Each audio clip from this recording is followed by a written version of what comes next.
E hoje é dia de mais dica de leitura e quero trazer uma obra muito especial e pesada também, o Guia de Uso do Português. Você quer saber mais sobre ela? Então fique comigo aí, vamos nessa!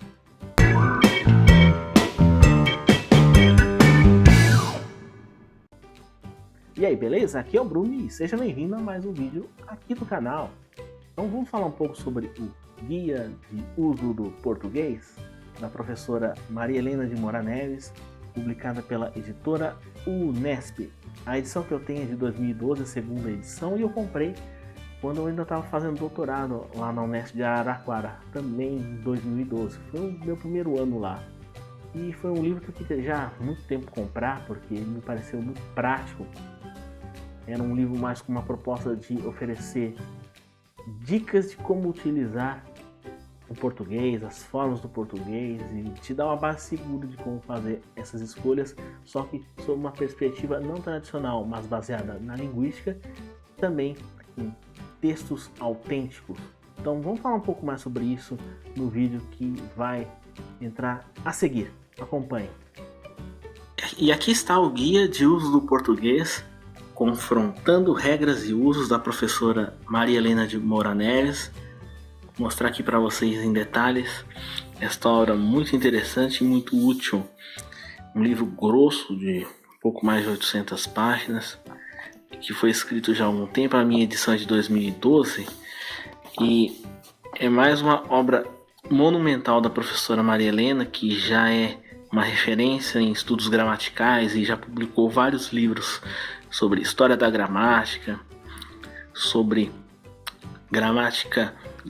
a gramática de uso do português, que é a sua obra mais conhecida, e esse guia. E qual que é a premissa básica deste livro aqui? Além de ser uma obra de não só de confronto, mas de contraste, mas é a liberdade de escolha, porque a partir do confronto, do contraste entre regras e usos, ou seja, daquilo que é preconizado, o que é dito pela norma culta e o que é manifesto pela língua nas suas expressões cotidianas, é a partir dessas constatações é que o usuário, o falante, o usuário de língua portuguesa, seja ele qual for, um estudante, um profissional, vai poder fazer as suas escolhas na hora de produzir os seus textos. E como é que está estruturado esse livro? Está em ordem alfabética, um livro com uma diagramação bem simples, mas bem feita, bem clara, e ela é fundamentada a partir de corpos, ou seja, de um banco de dados formado por vários tipos de textos oriundos das mais diversas fontes: livros, revistas, jornais, textos religiosos, textos acadêmicos, textos religiosos, literatura, por que não? Enfim, um banco de dados extremamente amplo que procura contemplar a maior variedade possível de usos da língua portuguesa em contextos originais, autênticos. Então, com base nesses usos autênticos que estão representados nestes textos, é que foi possível fazer essa obra e também outras obras da professora Maria Helena. Então você tem uma base bastante confiável, bastante abrangente para você poder fundamentar certas conclusões, e que não estão fundamentadas na tradição, mas em teorias linguísticas e, claro, nas constatações obtidas a partir das leituras, a partir do corpus, das análises desse corpus, desses textos compilados.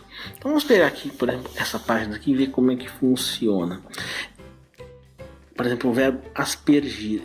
Nem sempre ele vai fazer uma descrição como o que acontece aqui, porque o verbo aspergir assim, está como se fosse um dicionário, verbo desjetivo que não se conjuga, dá uns detalhes assim estruturais dos usos, assim, como por exemplo, que significa borrifar com líquido, e também traz alguns detalhes de como é que é utilizado esta palavra com complemento sem preposição, e um texto de exemplo que foi tirado de alguma obra ou literária, ou acadêmica, ou jornalística.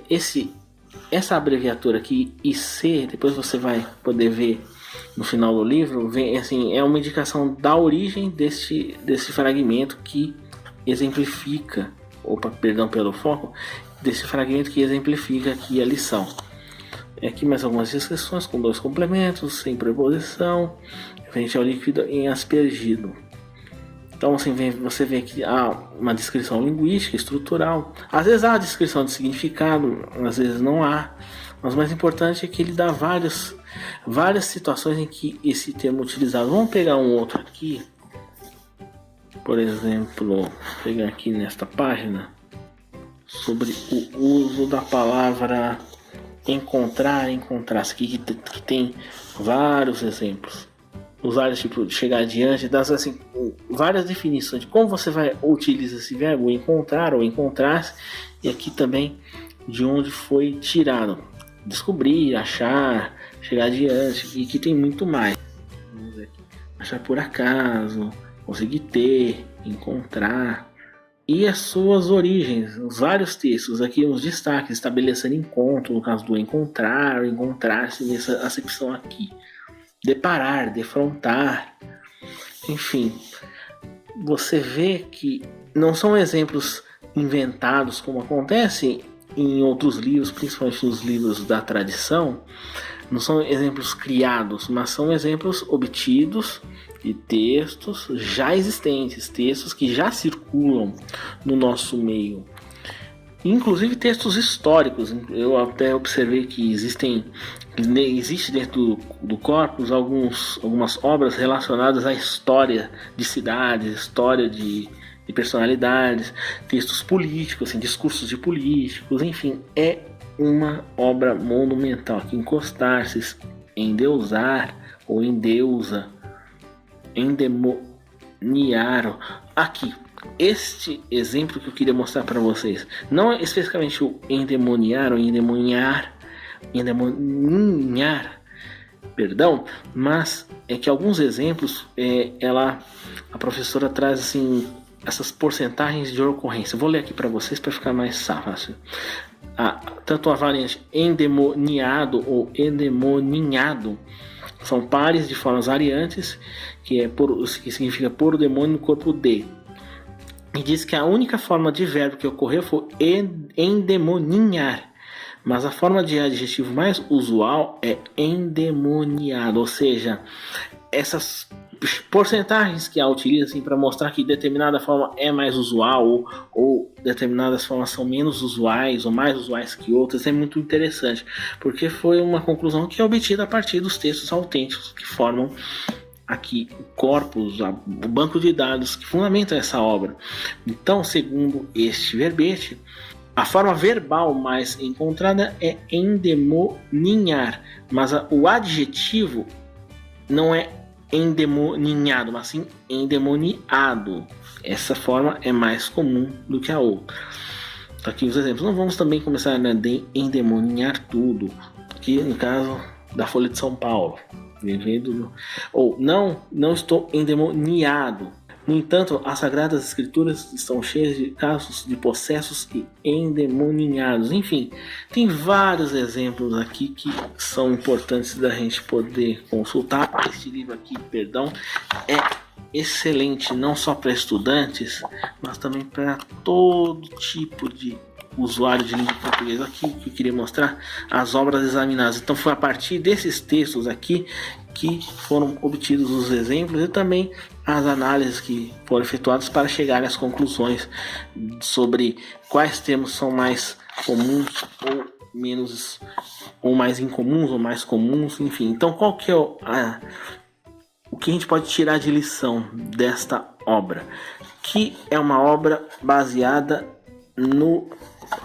em condições reais de uso da língua, ou seja, textos autênticos obtidos de vários textos diversos que foram compilados, analisados, os vários tipos de textos utilizados, textos literários, textos da imprensa, enfim, textos técnicos, inclusive livros teóricos, e que a partir das análises que foram feitas você vai descobrir quais são as formas mais comuns ou menos comuns, e você é que vai escolher qual forma utilizar a depender da sua necessidade. literária ou técnica, assim, se você quer escrever uma redação escolar, um texto jornalístico, um conto, um texto mais ensaístico, religioso, filosófico, um discurso político, enfim, um texto de palestra, enfim, a escolha é sua. E esse livro aqui, deixa eu voltar aqui para a capinha, Guia dos Usos de Português, da editora Unesp, dessa professora Maria Helena de Moura Neves, que é uma referência nos estudos linguísticos aqui no Brasil, mais uma obra recomendadíssima, monumental, necessária, que a editora Unesp trouxe para nós. Então, Guia de Uso do Português, confrontando regras e usos, da professora Maria Helena de Moura Neves, é a minha dica de hoje. Beleza, gente? Bom, espero que vocês tenham gostado de mais uma dica de livro aqui. Esse livro tão pesado, mas muito bom, muito útil, que eu recomendo demais para quem é estudante de língua portuguesa, para quem é revisor, professor, mas também trabalha diariamente com textos, então advogados, escritores, enfim, para quem precisa ou gosta da nossa amada língua portuguesa, a nossa inculta e bela, como dizem os poetas.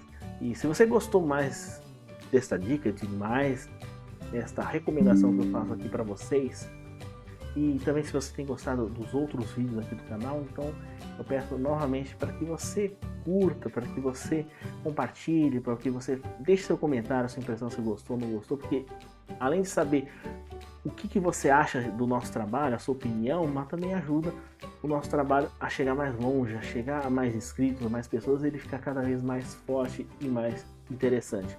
E eu também peço para que você se inscreva no nosso canal e ative as notificações para que assim você fique sabendo das novidades assim que elas forem chegando, assim não perca nenhum vídeo aqui no nosso canal. E espero ver você de novo para mais um vídeo, para mais uma dica de leitura. Um grande abraço, fique com Deus e até a próxima!